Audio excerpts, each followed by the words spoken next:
This week on Triangulation, my old friend Jono Bacon's back. We're going to talk about creating communities. His new book, People Powered, next on Triangulation. Netcasts you love. From people you trust. This is Twit. This is Triangulation, episode 414, recorded Friday, September 13th, 2019. Jono Bacon. Triangulation is brought to you by ZipRecruiter. Hiring isn't easy, but there is one place you can go where hiring is simple and smart. That place is ZipRecruiter, where growing businesses connect to qualified candidates. Try it free at ZipRecruiter.com/triangulation. And by Capterra. Find the right tools to make an informed software decision for your business. Visit Capterra's free website at capterra.com/triangulation. It's time for Triangulation, the show where we get together with some of the most interesting people in tech and spend an hour talking about, kind of the big ideas in tech.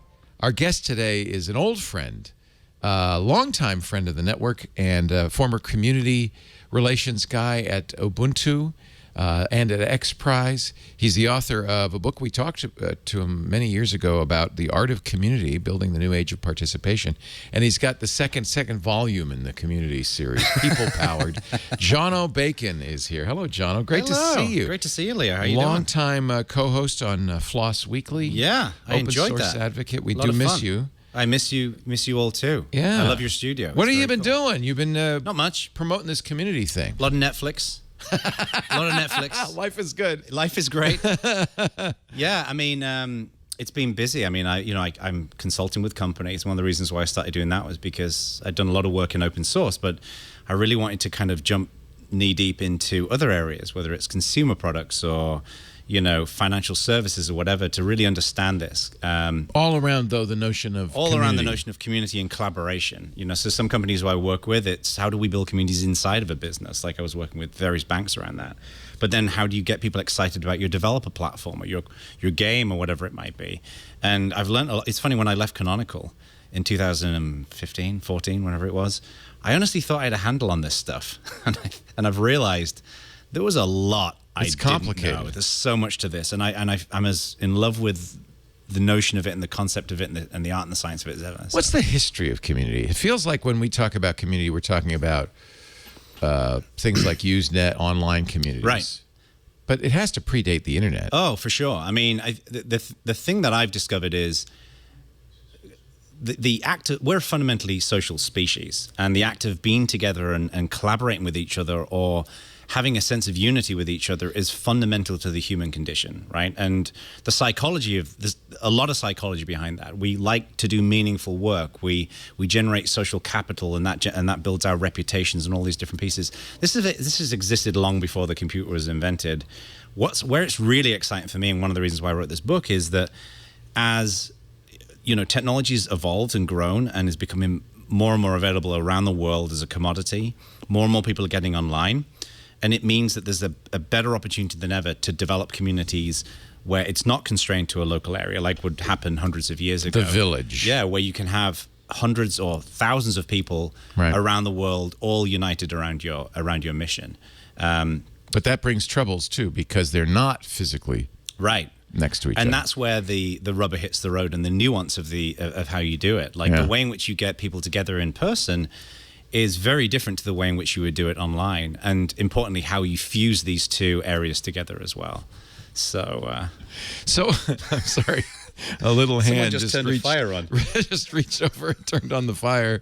Are you cold? It's kicking off some heat, Leo. It was a little bit like in the Addams Family when that finger comes out and touches something. Just reached over and touched the switch. Yes. So excuse us for being distracted. Yeah. Have you looked into the early history of community, pre-technology history of community? I wonder, we think of modern communities as fractious and that we talk about the tragedy of the commons. Right. Is that historically the same, or were all these early pre-internet communities just jolly old fun? Well, I think because the older communities were in person, by definition. So you could get punched in the nose if you were really I mean, a jerk. frankly, there is a level of accountability that's Yeah. removed from an online setting, Yeah. and that's why designing an online environment is so critical, right? And a good example of this is human beings tend to mimic each other, right? So if you have a terrible leader in your community or in your government or in elsewhere, you will tend to get negative behavior. If you have a really good leader, you'll get positive behavior. So the way in which you wire up your community in terms of the norms and the expectations and rewarding good behavioral outcomes is one piece, but then how do people mimic the leadership that they see there? That's what leadership means. Exactly. It's there's so much psychology wrapped up in this, which is one of the reasons why I find it so fascinating. Yeah. Is that when you marry together that psychology, the right kind of psychology with the right kind of workflow, you can end up getting this kind of collaboration that can really expand. And importantly for me is it develops a real sense of meaningful engagement, which can build retention for a long time. The first thing I write about in that book is this kid called Abayomi, who was in the Ubuntu community. I've been in Ubuntu for about 6 months at this point. Ubuntu is the best-known kind of commercial version of Linux. Right, exactly. And I got an email from him, and he told me that he lived in rural Africa, and he'd spend his week basically doing chores around his village and earn a bit of money, and then he'd walk 2 hours to his local town where he would buy an hour's worth of internet access. He'd contribute to Ubuntu, and then he'd walk home again. Oh my God. And so to him, he was just a kid in a village living with his parents. And he had a community. Right. A real community. Right, exactly. He had his community in his village that he cared about, and then there was this community online that he cared about. And but when he was in that moment for that hour, he was part of a movement. And this is one of the reasons why you've seen a lot of activists forming, and why we're seeing companies getting behind this as well, like Salesforce, 1 million plus members. We've seen Kubernetes, 2,000 developers working on that. There's all kinds of examples. I think people realize that in any enterprise, if you could build a community of customers, Right. that's hugely powerful. They become your advocates. They become your best representatives. But we've also seen, and I think, maybe when you and I talked about the art of community, we hadn't yet seen how bad it could get Right. on places like Twitter.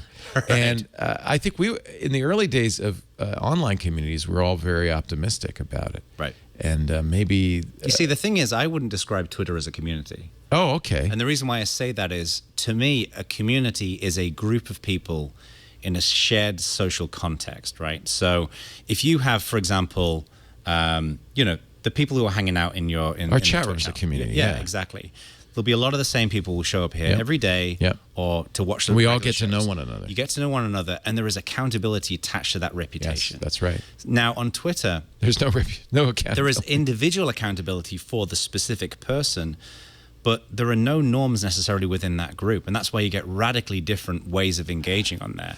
So It's really true. I think people try to form communities on Twitter, Right. But there's nothing to stop drive-bys, Right. And so there's always people driving by and throwing things out the window at your Exactly. little community. It makes it very hard because There's no norm. There's no norm, and there is no accountability or social hit. So, Right. for example, if you join a typical open source community and you participate and you do great work, and gradually your reputation will grow because of that, because you've been an active participant in your community. But it's unlikely when you start building that reputation that you're going to just throw it away by being antisocial. There's a penalty to be paid. Right. Exactly. How interesting. Okay, so I have to stop thinking of social media necessarily as a community. Right, and this is one of the tricky things. And again, one of the reasons why I wrote People Powered is the word community means a million things to a million people, right? Yeah. Like I break it down into 3 models. I think of consumers, people who get together because they share a passion, they share an interest. Apple fans are a Apple fans are community. a good example. I think the Twit audience would be a good example Absolutely, of that. yeah. But really, they're fans, and they enjoy being with each other, and they share that interest, and they discuss it, but they don't necessarily influence the thing that brings them together as much. Like Star Trek fans don't tend to influence the show, Right. but they're super passionate about the show. Right. The second type I think of are champions. So these are the people who get together because of something, but they want to do something to help. They write documentation, they make YouTube videos, they advocate, they run meetups. That's what happens in an open source community, Right. because they need volunteers so badly. Right. If you care about open source, you're going to contribute. You're going to do something Yeah. in some form, probably. Yeah. But then the third type is collaborators, and those are people who get together to work on the same thing. And this is like a typical open source project. It would be Right. people collaborating on the code itself. But that subdivides into 2 areas, particularly in tech, because in tech you get inner collaborator communities where people work on the same thing, like they're contributing to the shared open source project, or they build something on top. So, for example, they build an Android app, or they build an Apple app, or whatever it might be. Or a library. Oh, yeah, exactly. Yeah. Now, the way in which you build a community for the outer people who build on top of something is very different, because typically those developers, they don't really care as much about being involved in the platform itself. Like most Android app developers, they don't really care so much how Android is put together. They have an opinion, Right. but they don't feel like they should be involved. But what they do care about is a great developer on-ramp, great documentation, great SDK. The interface to them. But the people on the inner side, inside of an open source project, they feel like they're members of the team. Right. So if they are treated differently, if they have those people in the company, the stakeholder company, they're treated completely different, and the community members don't get the same level of information, or they don't have the similar kind of experience. You're going to frustrate a lot of people. So there's huge nuances even just within that model. So This is really interesting. Yeah. And I think after reading your first book, I realized how exciting it would be to build a community, but also it's challenging. Yeah, and there's a lot of work. It takes a lot of work and a deeper kind of almost psychological understanding of what's going on. Yeah, I mean, it's the psychology is really interesting to me. When I wrote The Art of Community, the first edition of it back 10 years ago now, I think it was, I didn't really know a lot about the psychology, and I was introduced by a good friend of mine in the UK to behavioral economics, which is, the art and science of how people behave. Right. And essentially, it's what Freakonomics is all about. right, similar kind of thing. And basically, we all make irrational decisions. So, for example, we know that we shouldn't eat fast food. Right. We know we shouldn't drink alcohol. Right. We know that we shouldn't do drugs. A lot of people do these things despite knowing them. We know we should save for retirement, but we do these things. Yeah. What's interesting is that the patterns of irrationality are consistent with human beings. So I'll give you an example that maps to communities. There's something called the IKEA effect. So if you went out and bought a table from IKEA, and I went out and bought a table, and we both built our table, you would think yours is better. Yeah. And I would think mine's better. That's the one I built. Because we overvalue our own creations. Yeah. So these... There's also some theory that IKEA does this on purpose because our ownership of our table makes us loyal to IKEA in Right. some weird way. Right, exactly. Even though it's a pain in the ass to build. It's a nightmare. In fact, the harder it is to build, the better in Right. some respects. Right? You really got an investment in your Exactly. flat pack. Oh, it's a... Yeah. Yeah. I felt like that for me, that was an epiphany when I realized, I don't have to do this anymore. I'm not going to build any more furniture. I'm not a big fan of manual labor as it is, let alone with bad instructions. So, But that's a good point. Is the thing that you made is always better than the thing so that there's other guy all made. these little subtle psychological patterns Yeah. that play a huge role in this. Like another one is I mentioned earlier on Meaning. Dan Ariely, who's one of the most Love him. notable We've had him on the authors in show. this. Yeah, he's a great guy. Predictably irrational. Yeah. And he talked about the impact of meaning. So that his example in, I think it's Predictably Irrational, was a guy who spent weeks working on a merger and acquisition presentation for his company. Spent was sleeping at the office, all this kind of stuff. And then it was cancelled, and he was completely dejected. And it was because the work that he was doing wasn't going to have the meaningful impact that he was intending. He'd still done the work, but the fact that it didn't have meaning, it wasn't going to go anywhere. Yeah. Was Meaning is so important. Was disastrous to It's him. not. He got paid. Right. It was his job. He got paid. He enjoyed doing it while he was doing it. Yeah. But then it was removed. And so one of the things I talk with clients about is you have to start with what is the purpose of your community and what is the value you want to build? You got to start there. All of the tactics around social media and content and blogging and events and incentives, all that stuff is really important. But there has to be a genealogy back to why is this important and how we are offering value to our members and how can we enable them to do meaningful work. The communities that succeed the most do that. Our guest is John O'Bacon. His new book is People Powered. Actually, it's not out yet. No. November November the 12th. the 12th. And this is a paperback copy that is going out to press, but going it's to actually be going to be hardcover. hardback. Okay. Yeah, and it's going an Audible. So. How could? Oh, great. Yeah. We love it when it's audible. Yeah, it's my own dulcet English baritone. Oh, you read it? Yeah. Fun. How communities can supercharge your business brand and teams. It is on Amazon right now, but that's a pre-order. Yep. I've actually got a pre-order package where you're asking people a lot to pre-order, right? I don't pre-order anything. I do. You do? Yeah. Yeah, a lot. I don't pre-order. Really? I have a bunch of stuff pre-ordered already. Well, I'm looking forward to your pre-order later. I'm going to get your book. So what I did is I put together a package where if you pre-order the book, here it is. You get a whole bunch of perks. So basically, you get access to a knowledge base, early access to the book. I'm providing some like one-on-one consulting sessions with people in sweepstakes. There's like a 6-part video series that's incorporated into that as well. Oh, so definitely go to johnobacon.com/peoplepower. So if you pre-order it, basically you get a whole load of perks. So even if you're on the fence, then I think you'll feel like there's a lot of You're value. so smart. Well, I want to. Okay, so we're going to take a break. When we come back, I think we should talk about what the steps to building a community, because I like this idea of you don't start with all the structural stuff. Yeah, you start with thinking about what that community's meaning is. Sounds good. I like it. We're going to do that in just a second.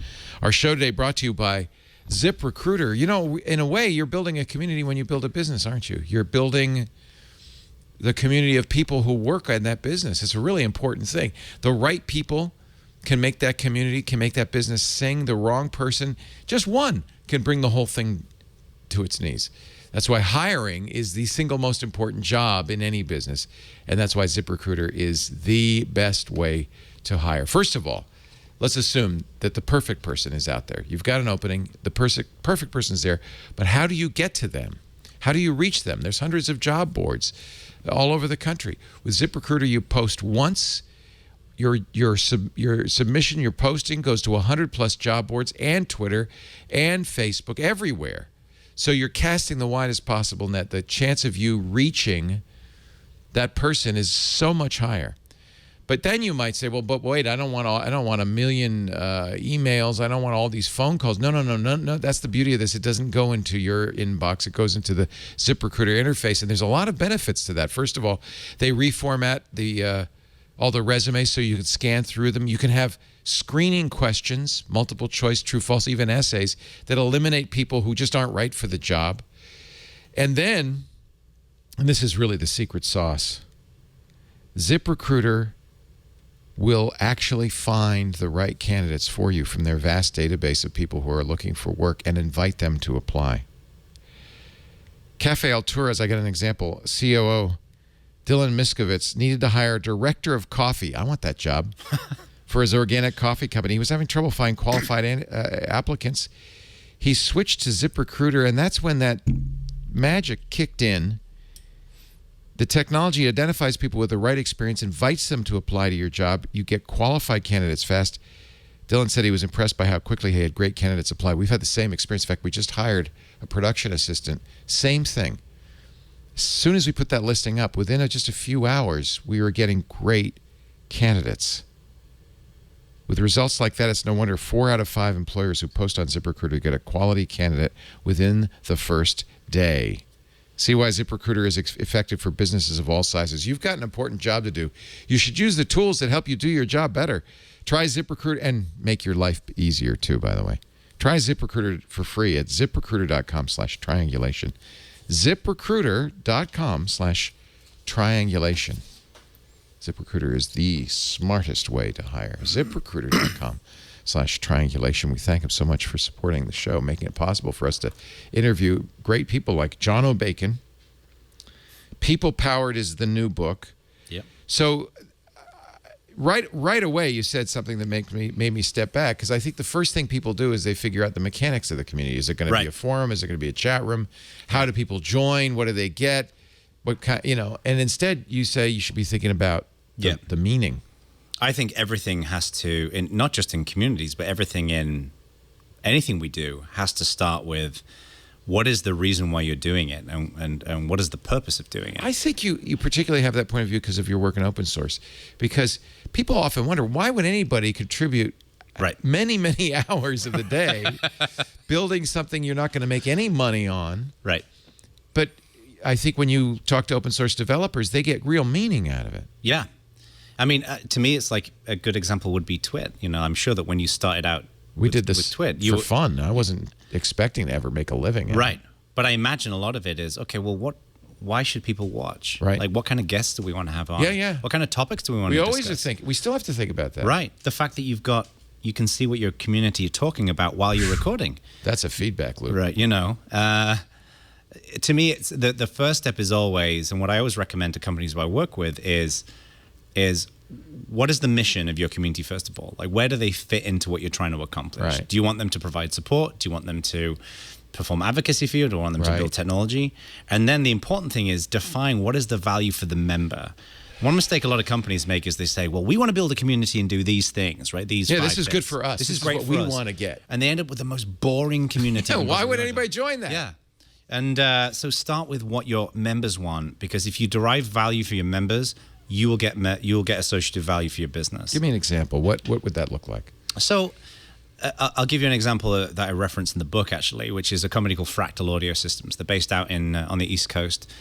I'm a big fan of music, right? And I play music You're a at a little musician. studio at home. Yeah. They have a product called an AXFX. It's basically a guitar processor, right? So it simulates guitar amps. So instead of having tons of big amps that most people can't afford to buy, they're all rendered in software. And what they've done is they built a community where people can show up to their forum. They can ask questions about how to use the AXFX and how it works. But they also get firmware updates, and people share videos. And they've basically designed a place where their community can show, it's a very complicated piece of kit, how to get the most out of it. And the level of passion towards the company and the level of passion towards the product is phenomenal. But doesn't it start with that? I mean, I don't have any passion towards the buttons I buy to sew on my shirt. Right. You're not going to be able to start a button community. No, I mean, a lot of it depends. That's the other thing is, well, you never know. You never know. Yeah, I shouldn't say that, should Yeah, I? anything's possible. There is going to be someone from a button community that's going to email. Well, There's gonna be an my angry button email. community is the best button community. Yeah, I mean, that's the other thing as well that I recommend is there's got to be a purpose for your community. There's got to be a reason, something for people to care about. I've worked with a couple of clients in the past where they've reached out, well, in the kind of the pre-signing phase where they've said, we're going to build a community around this thing. And I've said, I think you're going to struggle do with it. this. Yeah. Honestly, it doesn't mean you can't have niche communities. There's many, niche. You say it differently. Niche. Niche. So it's pronounced. I always say niche, and then people say, no, it's niche. All right. So you can't win. Well, we invented the language. It's okay. I want to do a podcast. My next podcast is going to be about small differences, big fights over small differences. Things like niche or niche. Oh, that sounds GIF or amazing. I could GIF. talk for an hour on that. That's because I realize that people are most opinionated about the stuff that there's no expertise involved in understanding. So GIF or GIF, it doesn't matter. What do it doesn't. There's no right. Right. So Yeah, it's everybody can have a strongly held opinion. Yeah, there's no outcome. Everyone's got a strongly held view. You feel like you one up a member of the internet. That's So It's pronounced so- niche. Yeah, nice. Is it nice? There's going to always be that guy. He went to Harvard. He thinks he knows everything. So there are things that makes no sense to have a community. Yeah. And there's different. And What is it? Does it need passionate users? So I think there's a few things to consider. And imagine this is with a company. I mean, it's different for if you're setting up like a hobbyist community. There's a different set of considerations. But imagine this is a company who wants to build a community around their product. The first thing is there's got to be an audience that cares about your product. There's got to be a group of people who People have to really care. Yeah, there's something Somebody that, has to care. Something that people are going to actually want to spend time investing in. The second thing is you've got to make sure that you can enable enough control to your community where they can do something, right? So, for example, there are some companies, particularly in heavily kind of locked down businesses, such as, again, like financial services, where they can't take the legal risk to even set up a forum. Right. I mean, where each tweet goes through 10 rounds of legal review. It's very difficult to set up a community like that. Those communities tend to happen internal. So you've got to be able to say, we can enable people to come in here and shape a collaborative environment in some way. Notoriously, companies like Apple in their forums will censor their communities. Right. Which I think has a chilling effect a little bit on that community. I think you should only ever remove or censor. I don't think you should censor content. I think you should remove it. If it's critical of the company. Well, my view is this.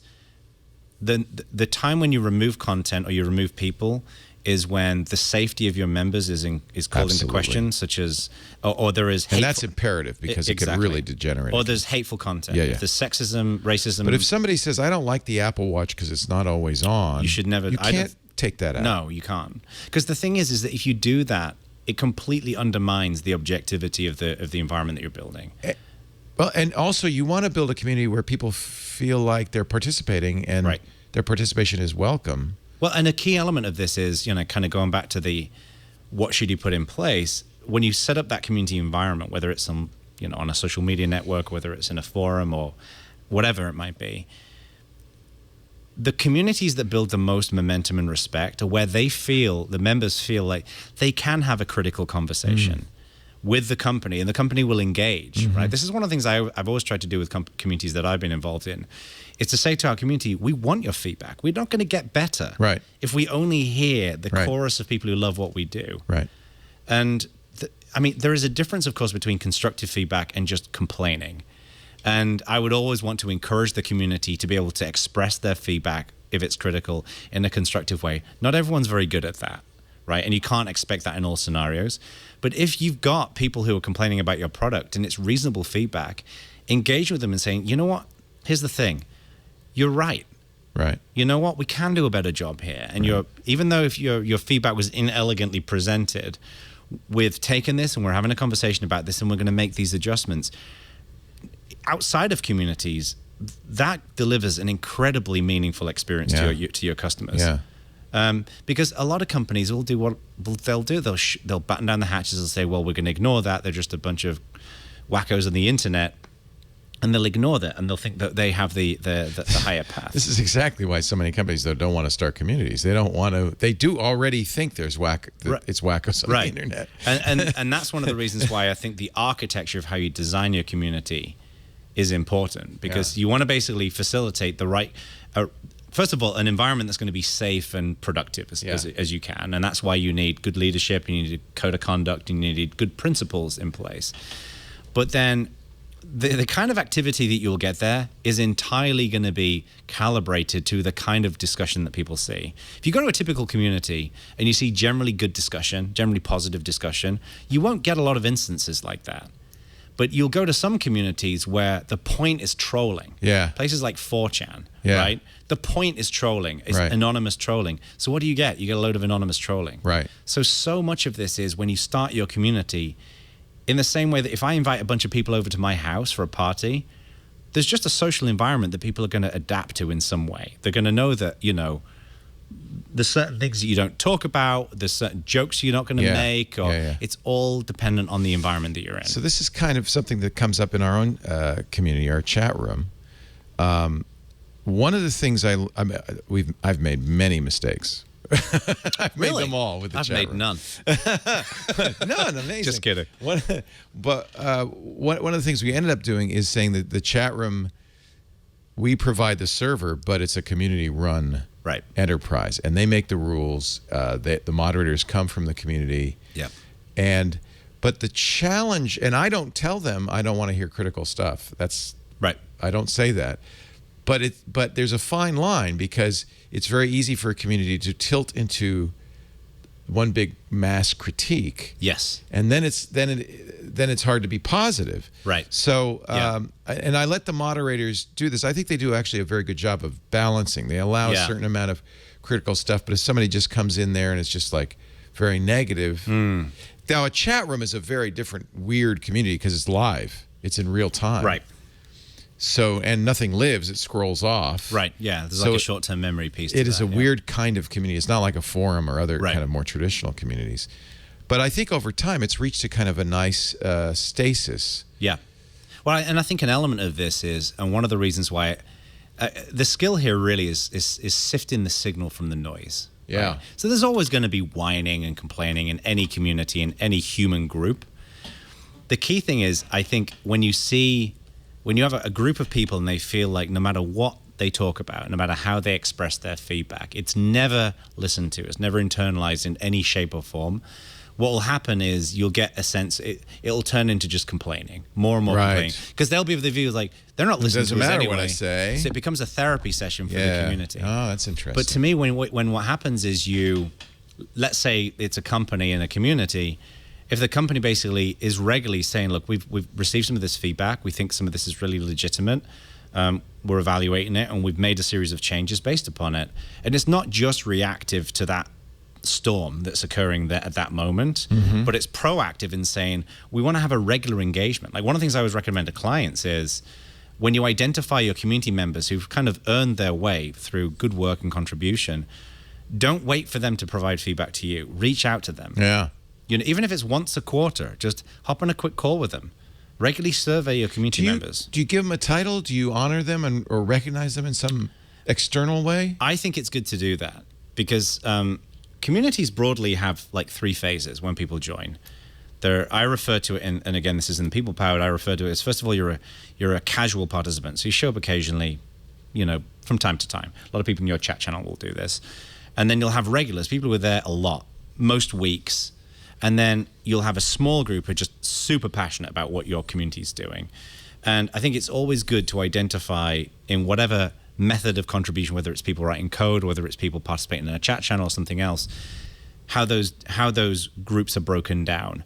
And then as people participate more and more, you want them to have a sense that they have a closer relationship with your overall community leadership. A reward of some right. kind. So I'll give you an example. One client that I used to work with is a security company. And when people had contributed a certain amount to this platform, we'd start reaching out to them and, you know, sending them some swag, inviting them to some events. They got to go to some hackathons. And there was like an upper echelon of this company of like the top 20 security researchers. And we added them to a group called the Most Valuable Hackers. And they, for example, would have an email address set up that would go straight to the executive team. They didn't really use it very often. Wow.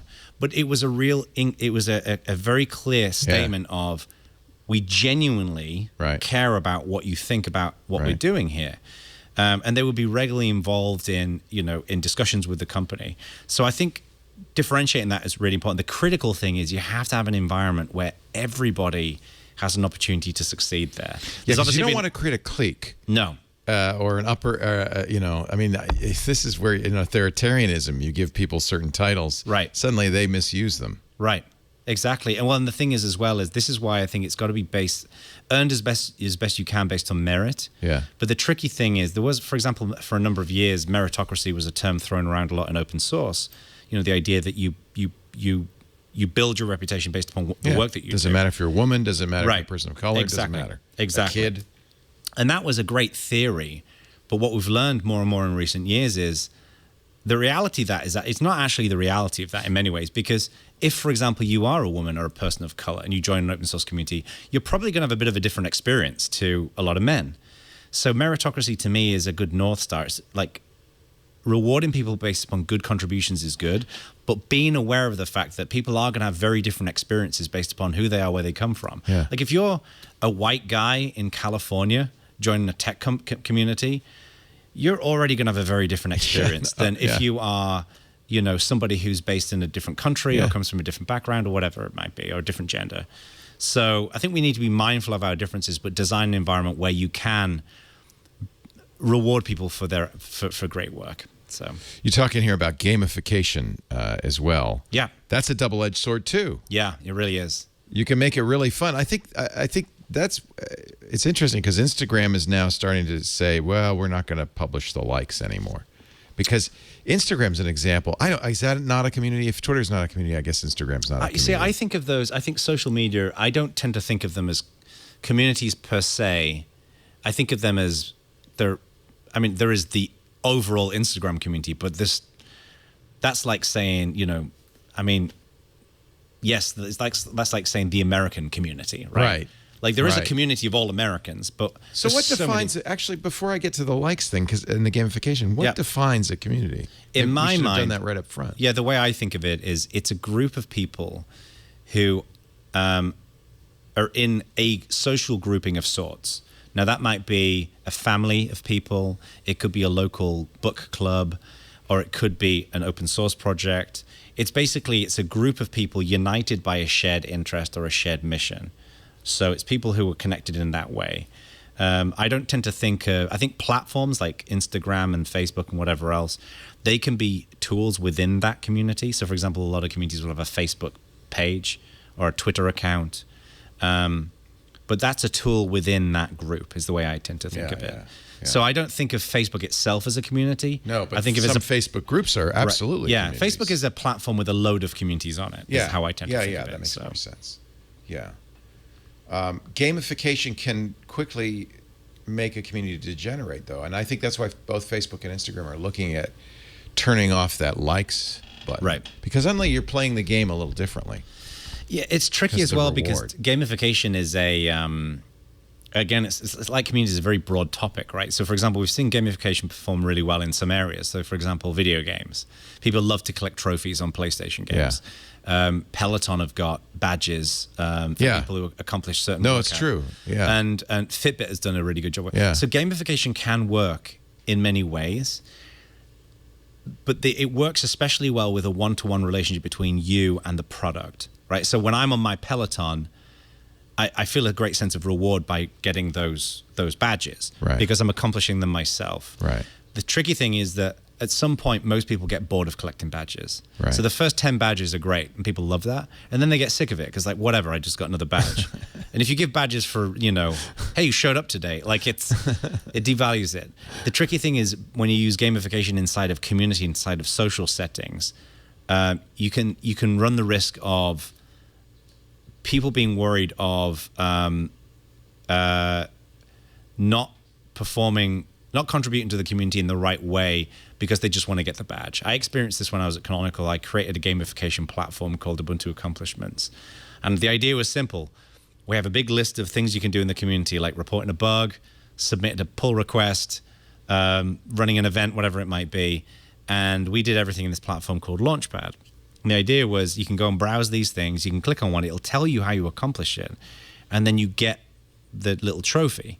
And very specifically, this was designed for new skills. So I didn't want to have, 10 bugs submitted, because otherwise people will submit crappy stuff and you won't get any good results. It really freaked some members of our community out because they were worried, well, we're going to get some really bad contributions because they just want the badge. And I get that. And I get why people will be worried about that.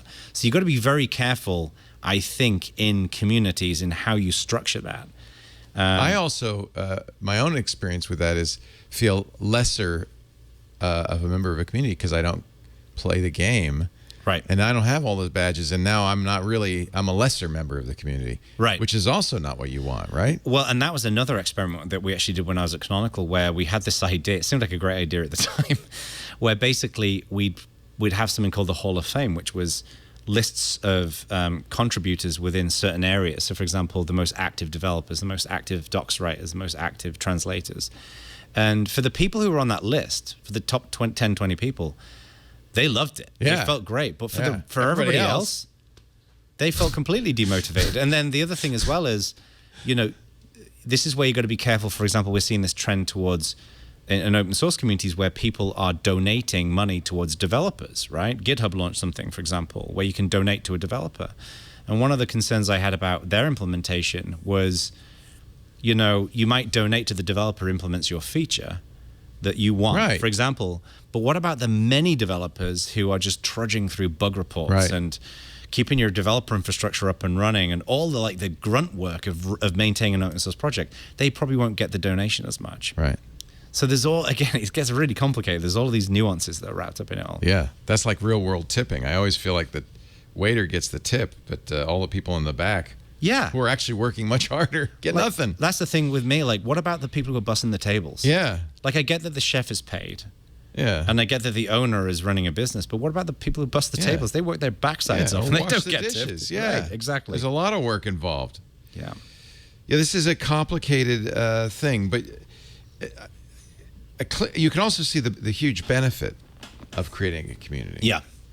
What do you get out of having when it really works, what do you get? So I think the good news is that more often than not, it works pretty well.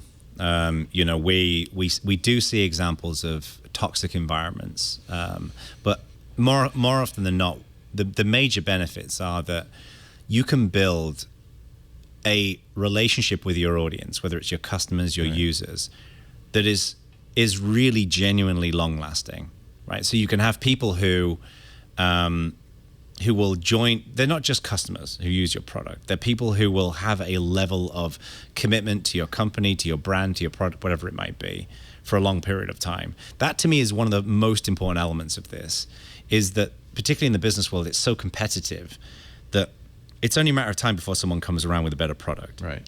What you really want is you want a relationship. It's not just about the product. But then there's so much practical material communities can generate. They can, like, for example, Salesforce have got 1 million members who provide support to other users, right? So that's reduces the burden on their support department.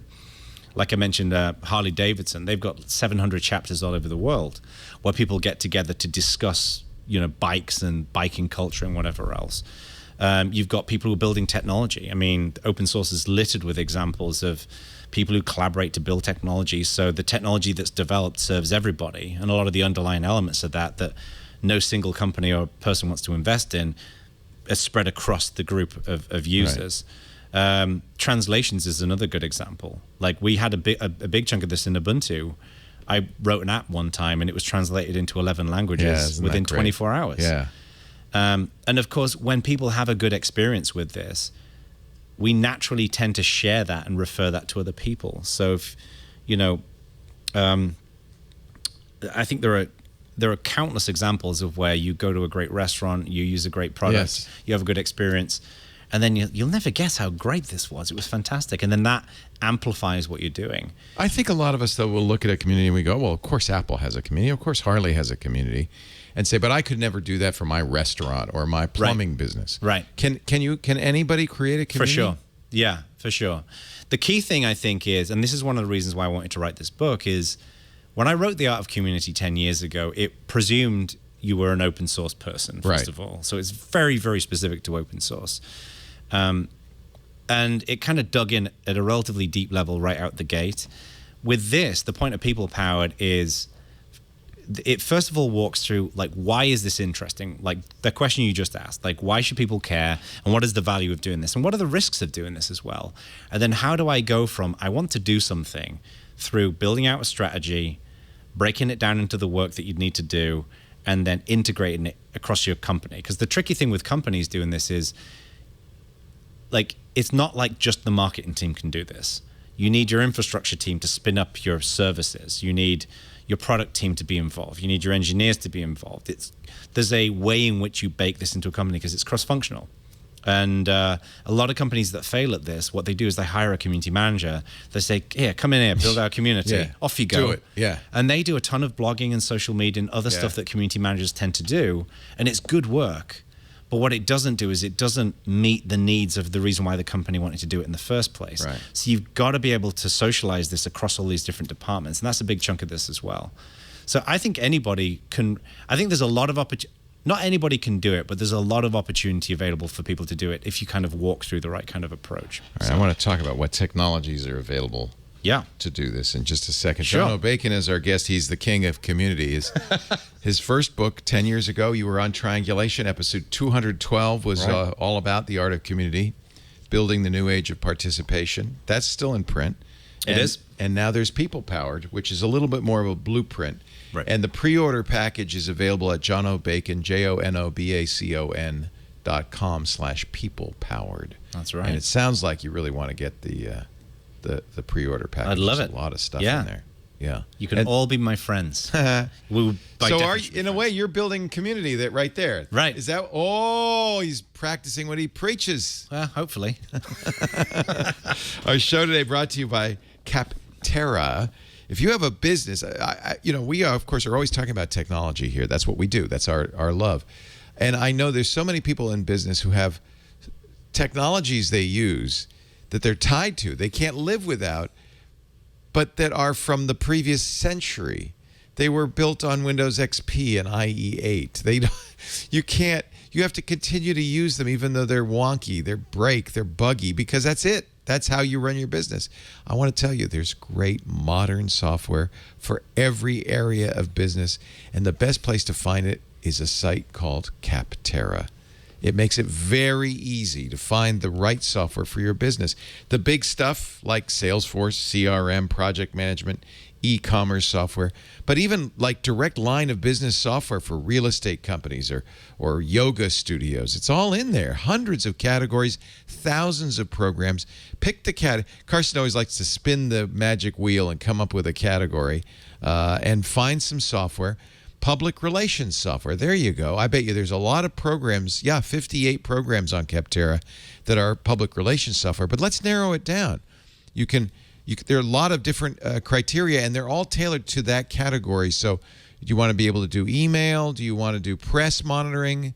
Do you want to have 100 seats? Do you want it to run on your premises, or do you want it to run it in the cloud, et cetera, et cetera? Narrow it down, create a comparison chart side by side for up to 4 of them.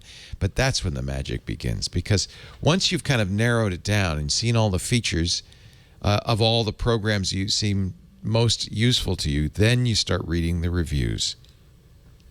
Capterra has more than 1 million real reviews from real users. Every day, 1,000 new reviews. It's kind of a miraculous thing. It makes finding the right software for your business a breeze. At Capterra, CAPTERRA.com/triangulation. They work really hard to make those reviews of actual users. They're verified. So you can see what other people who are in your business using that software, what their experience is. This is incredibly valuable. This is a service you would gladly pay money for. But get ready, it's absolutely free. There is no charge. It's not freemium. It's not, they're going to charge you later. It's free. No wonder millions of people use Capterra every month. And that's, I think, one of the reasons there's 1,000 new reviews every day, because Capterra users love it and they want to support it. They've got a community. It's an amazing thing. Capterra.com/triangulation. You could try it for free right now. Find the tools you need to make an informed decision for your business. And you know what? Pay it forward. Leave a review. Be a part of the Capterra community. From accounting to zookeeping, Capterra is software selection simplified. And it's free for you right now. Capterra.com/triangulation. Thank you, Capterra, for supporting the show. We really appreciate it. And thank you for supporting the show by visiting Capterra.com/triangulation. Yeah, podcasting is very much a community-driven thing. Yeah. And as it becomes more competitive and there's more new podcasts and all of that, the thing that keeps us alive over 15 years is the fact that there's this community of listeners. Exactly. Yeah. They all seem to know each other. Right. And that's kind of what you want. Right. Now, we use a chat room, but I've tried all sorts of things. I tried Identica, back it's now StatusNet. Right. To make our own Twitter. We've tried forums.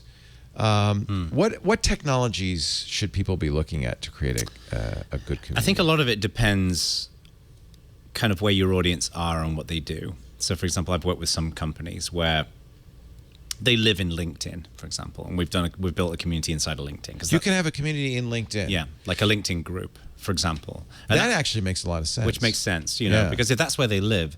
Well, the other reason it makes sense is because everybody on LinkedIn is verified. There are no phony people. Right. Hopefully. Yeah. Well, maybe there are, but really, that's the nice thing. Exactly.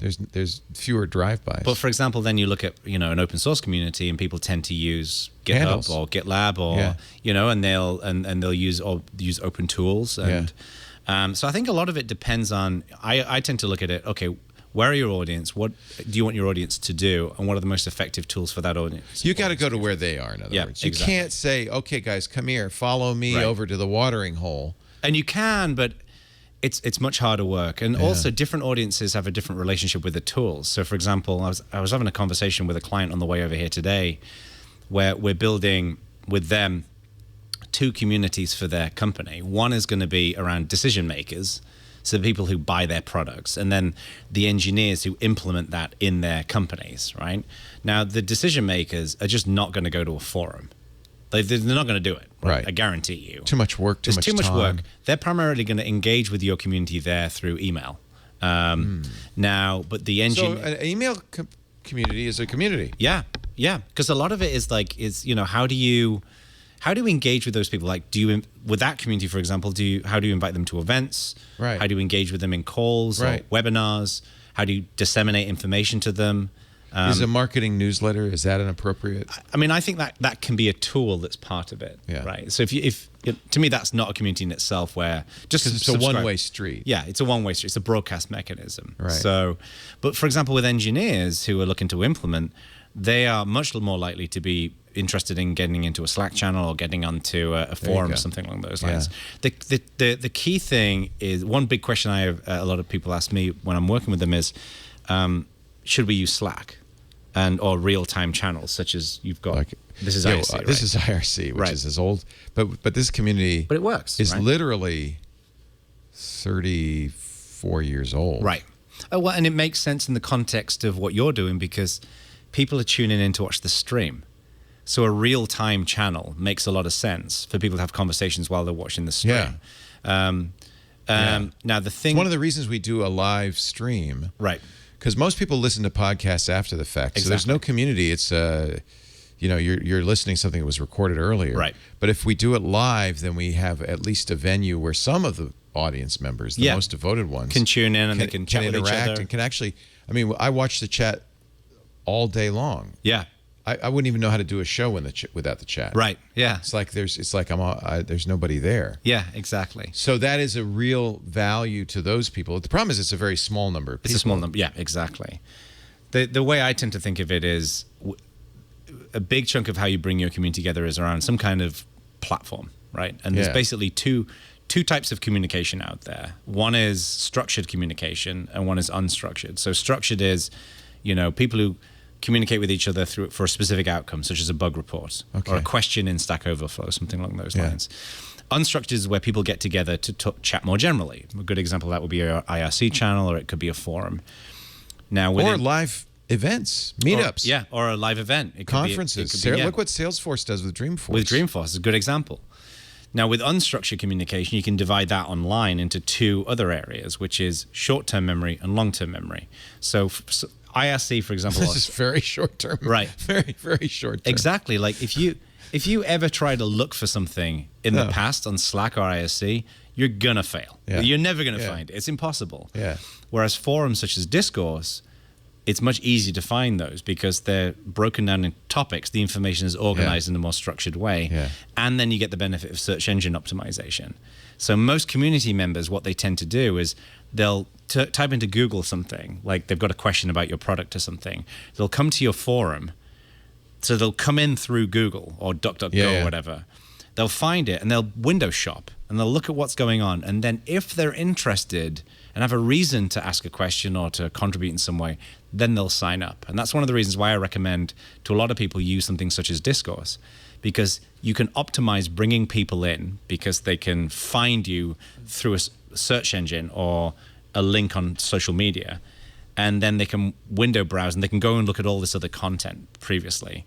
You can't do that with Slack and IRC very well. No. People do post IRC logs online, but very rarely do people tend to go through those. So I tend to recommend IRC and Slack for either real-time purposes, such as broadcast, now, or it's great instant messaging. If you've got a quick question you want to ask someone, if you want to run like a community meeting, right, it's great for that. But don't use it as your primary. So platform. I notice a lot of support forums, they're active, but you don't get to know somebody so much. Right. So I will go in when I have a support issue, I'll get the answer. Right. Maybe I'll notice who gave me the answer, but most likely not. I don't establish a relationship in there. And that's the tricky thing with these different types of communication is in structured communication, like a bug report or a Q&A discussion in Stack Overflow. Yeah. You never ever see, hey, how was your weekend? Yeah. You never not a see social event. You see that very rarely in platforms such as forums, but you see that a lot in IRC and Slack. Yeah. These live things are totally social. Right. It's like a cocktail party. Right. So I find that chat channels are a great way for like casual conversation where it's less critical around an outcome. Because one of the challenges, particularly for a global community, is, I mean, again, right now, you've got people logged into your IRC channel, but the reason why they're here at this moment in time is because they're watching the show. Right. But if you, for example, have a global audience and it's less focused on a broadcast, it's more difficult because, if you're in India and you start work and you're kind of going through the channel, you're going to see a very different set of people than if you're in California because of the time zone. Right. So it's a blend of all of these different things. It's interesting. Yeah. So Discourse, which is open source, Yep. it's basically forum software, right? It is. It's modern forum software. Should we have a Discourse? I would recommend you have a Discourse. All right. Because what I would recommend is if I was suggesting how you would structure your community, I would say have your IRC channel for your live shows. Yeah. But then you've got thousands of people out there who listen to the podcast Who don't ever who go don't in have the who are IRC. never going to come into the IRC Yeah. channel, but they can go somewhere. And I would recommend whenever you post a show, there's a post that goes into Discourse. You'd break it down by the show type, and then people imagine like I watch a show and I want to go and ask questions or Right. have a conversation about the show, or even invite the guest who was on the show to go and answer some questions. Right. There. There's all kinds of opportunities because then you're segmenting your audience into real time and then into. So what I find we do is there's a gap between what we're doing in IRC, which I feel very good about and has been very successful over Yeah. the years. And you know, because when you've done Floss Weekly, you've seen the IRC, Yeah. and you could see how engaged they are. And then we also, and it's broadcast. We do tweets and Facebook and all that stuff. Yep. And that just feels like shouting into the wind. It doesn't Right. feel like it's building a community of any Yeah. kind. And I guess the hope is, well, if you care enough, you'll follow us on Twitter, and that way Right. you'll see something. So really something that's kind of in between shouting in the wind and this cocktail party, something that has some permanence. Exactly. So the way I would look at it is your IRC is for people who are watching, and that's great. Social media is great for amplifying content, right? So when you put your shows out there, they go out on social media. But then what happens is the middle ground of this is going to be something like Discourse, Right. Where Yeah, you hope that people will retweet you and Right. reshare it. And the problem with audio podcasts is it's different with the text. You can copy and paste it in. right. And the thing is, as well, as unless you've got a transcript of that show, Right. It's the impossible. SEO is terrible because it's the terrible. They metadata can't around find the show. anything. Yeah. So therefore, people being able to, let's say you have an interview, let's say you do an interview with somebody, right? And then someone's searching for that person on Google, and then they find a discussion about a show that you've done because the SEO and Discourse is really good. It brings them in there, and then they see it at the top is the show that's embedded. Okay. So- The only reason, and we've had forums in the past, they're a lot of work. They are.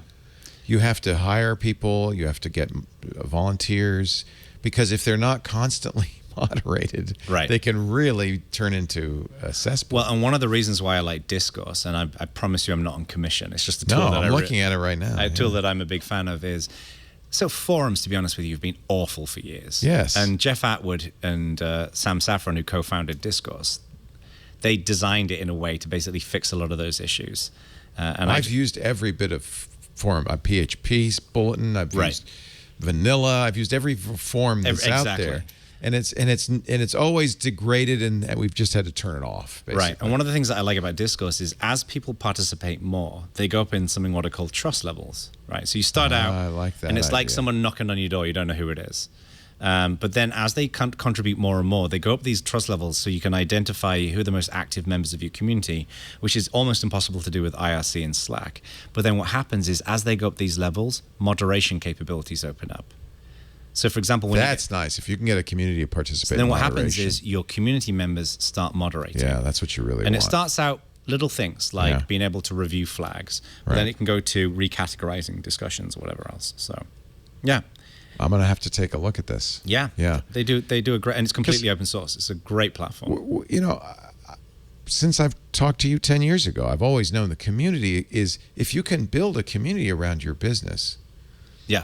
there is nothing better. It's better than advertising. Right. It's better than anything. Yeah. It's a legion of people who Fans. who Yeah. of productive fans. Yeah. Who can do If it. you're okay, let's say you're a restaurant, how would you do it if you're a restaurant?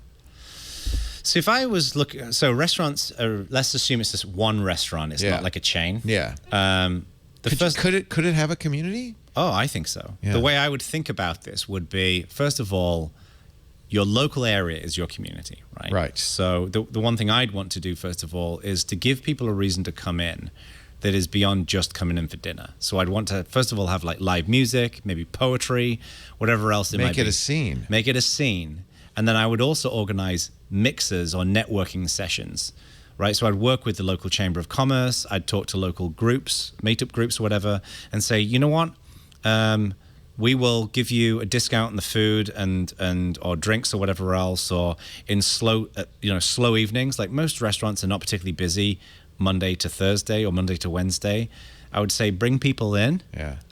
The other thing I would I'd probably focus a little bit less on the online side of things. I'd encourage people and I'd incentivize people to write good Yelp reviews. Yeah. Because that's where people are going to find your restaurant. That's right. They're not going to go to a forum for That's your right. restaurant. No, that's right. So I would. So again, you have to think about where people are going to. Yeah. What's the natural flow instead of trying to force it? Yeah, and I would also want to build a relationship between the chef and That's the hard part. and the people who are there. That's why some chefs are celebrity chefs, Right. And some chefs are not. And not celebrity chefs. They don't want to talk to the customers.